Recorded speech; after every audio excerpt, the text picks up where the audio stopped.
when I have a bunch of questions prepared, I asked, like I said, I asked some people in the community, but I also asked Grok and ChatGPT what they would ask you. So this is a question from Grok, and I think this is perfect. It's so Grok asks you, you've been a part of discussions on Timcast IRL that challenge mainstream narratives. How do you personally distinguish between credible information and misinformation in an era where trust in media is at an all-time low? So that's from Grok. I thought it was an excellent question. I generally will not trust anything at face value.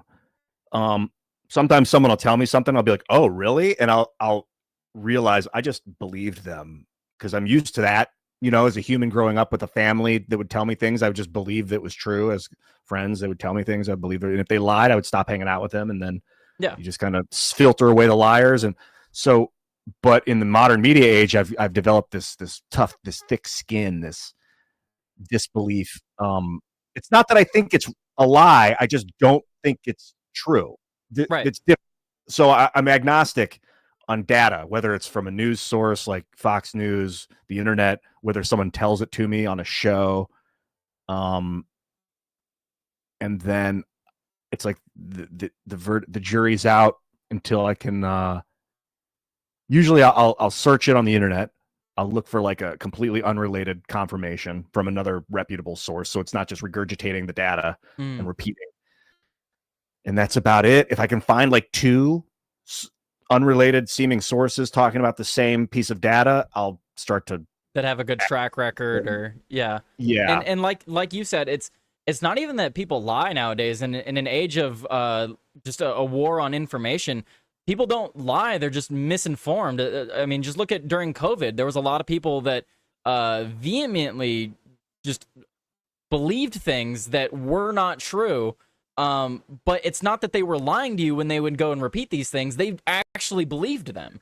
And it's not even just COVID. I can liken it to the fires that we had in California. I had people in my own life that were telling me, "Hey, Tyler, you talk about the news and stuff. Are you going to report that the Hollywood sign burned down?"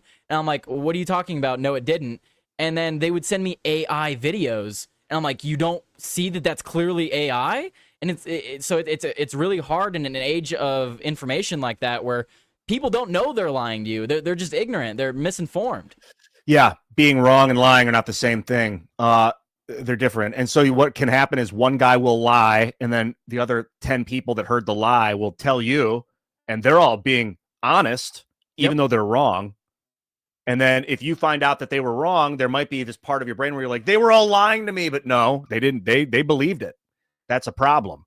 So that's another kind of a nuance in hearing things is it's something that I take into consideration anytime I hear another opinion, especially around the Palisade Fire stuff, because there were so many fake AI videos that my family were falling for, and I would see the videos that they're looking at, and I can look at it split second, tell you it's AI. But now you're seeing videos just in the past month, and they're getting me now. We're at a point now where AI video is convincing me that it's real.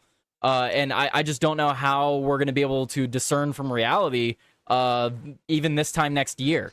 Oh, man, dude. Did you see the string of videos of like selfie videos from like biblical people that was kind of burning up the internet about months ago? Yeah, those are pretty cool. Like it'd be like Bigfoot with a selfie talking to the phone. The Bigfoot videos are my favorite. There was like a rash of these for about a month. I saw them, but there's something in the audio you can hear where it's like this weird feedback sound around the voices. So every time I hear that weird feedback around the vocals, I know it's AI. That's going to be gone in 3 months, 3 weeks. Who knows if that's going to be fixed real fast. The next thing AI needs to work on is I've noticed that people that do repeated characters in their AI videos, obviously they're going to look a little different because the AI is still learning, but it'll do this thing where they get these weird bulgy eyes, and it freaks me out when I see it, because a lot of the Yeti clips have that too, and that's a dead giveaway for AI. But I'm just worried about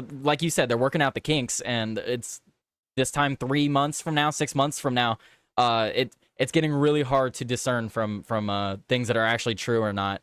I mean, look at the way they're. I wasn't gonna bring it up, but look at the way they're trying to obfuscate the Epstein stuff. They're trying to backlog that and be like, oh, it's fake. Don't worry about it. No one cares. And it's like, what are we supposed to think about that? With AI or just in general? Just in general, the way that they fake things. When you look at the way that the media and the government lies, and then now they have this tool with AI, and it gives us and them plausible deniability whenever we see anything now. So something could actually happen, but are we going to believe it?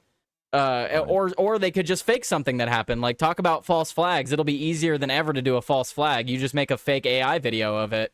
That's when I talked to James O'Keefe about that. Yeah, I was like, what are you gonna do? Because the model of like undercover camera getting someone to say something with deep fakes, the way you can deep fake someone to say something, not only will people be denying that they said it, and they'll be like, no, that was a deep fake. That maybe people will deep fake, that there will be deep fakes of people saying things they didn't say. You know, there are people say things and then claim it was a deep fake. They'll be having them fake. So where are you going to go with undercover journalism? Like all this plausible deniability. I mean, I'm calling it. I'll call it now. Call it now. There will, at some point in the next 5-10 years, be a court case where a dude murders someone and it's all on camera, but he gets off because he argues that they couldn't prove it wasn't AI. And before that, there will be a video of a guy murdering people, and it will be all deep fake. And they'll arrest the guy. Something will happen or something, then the guy will get arrest or not, who knows? But it'll be an actual guy, and there'll be a deep fake of him doing some crime, and then it'll turn out it was a deep fake, and that will put question mark over every crime coming up on video. Yeah, I don't know where we go from there. AI is a big topic. I think it's one of the if not the biggest concern of my generation, at least. I mean, I don't know what my generation's gonna do. I have a question here about AI taking over jobs we can jump into. Yeah, please. So we have this from TJ Rainman, another member of the Discord and my co-host on Monday and Tuesdays. He asked you. He said, if AI will soon be taking over jobs, and if everything eventually becomes automated, people may not have to work for a living.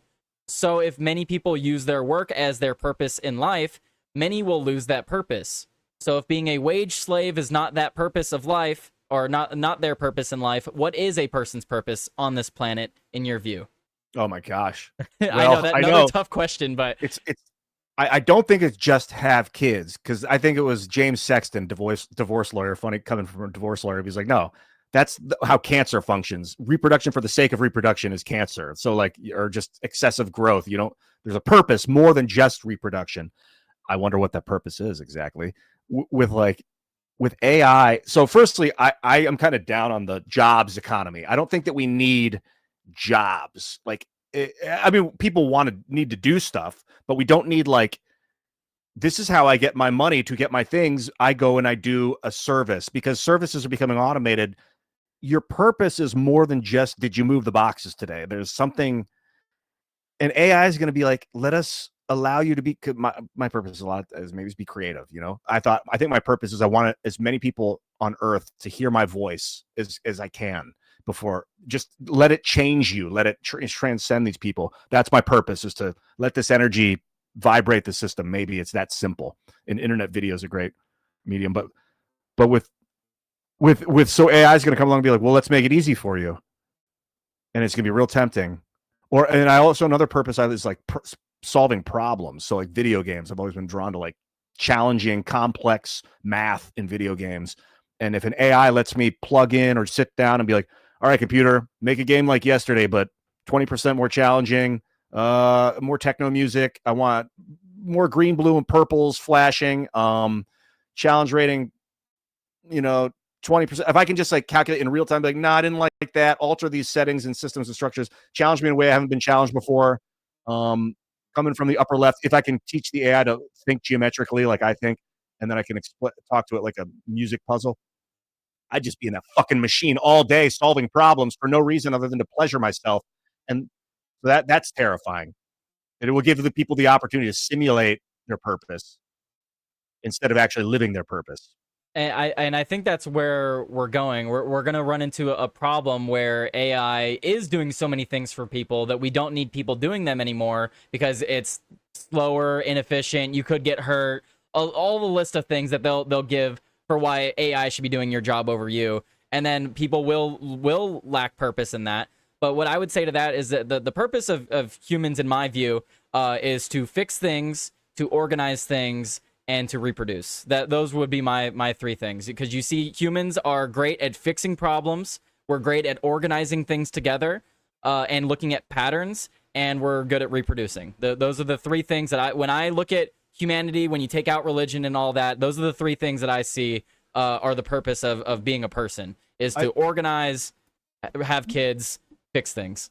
Yeah, the organizing and fixing things is like optimizing. I feel like that is optimization. I think a lot about that word. Like there's pessimism and there's optimism, and then there's literal optimization of the system where you're making it to function in the most efficient way that you solve all the problems in the system. You organize it so that it streamlines. Like I love optimizing systems. That is absolutely I feel like one of my greatest joys in life, and to see other people benefit from it, or other animals, other creation, part of the creation, like benefit from your optimization is, I find that wickedly satisfying. Oh yeah, I mean, I kind of know what you mean, but at the same time I don't, because you have a lot more experience in that field, especially as a co-founder of Minds. I'm sure you've talked extensively about having to moderate the platform and stuff like that. And I had a point. I forget where I was going with it. I'm getting a little distracted. I apologize. You'll remember. I will remember if it's important. If it's important, I will remember. But I have many other questions to go into. We could talk about AI all day. Let me just make.